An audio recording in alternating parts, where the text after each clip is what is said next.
ढेंकानाल जिला निहल प्रसाद थाना अंतर्गत रायगढ़ पहाड़ू कला मुगुनी पथर बेआईन चालान बेले पुलिस चढ़ाऊ OD 05BG 5514 एक हाईवे गाड़ी को पुलिस जबत करथिबा बेले गाड़ीटी जाजपुर जिला बड़चड़ा अंचल बोली जनापड़ी। एने अधिक तदंत चलाइछि पुलिस।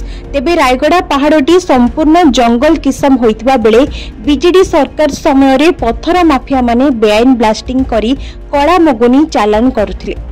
एने गाँ लोकों बारंबार अभियोग पर राज्य सरकार 144 धारा लागू करथिले एवं पत्थर चोर चालान को बंद करी जंगल सृष्टि करने को उद्यम करथिले सरकार। किंतु सरकार परिवर्तन हेबार किछि दिन पर पुणी माफिया माने प्रत्येक दिन टन टन कला पत्थर चोर करुवा अभियोग होइछि।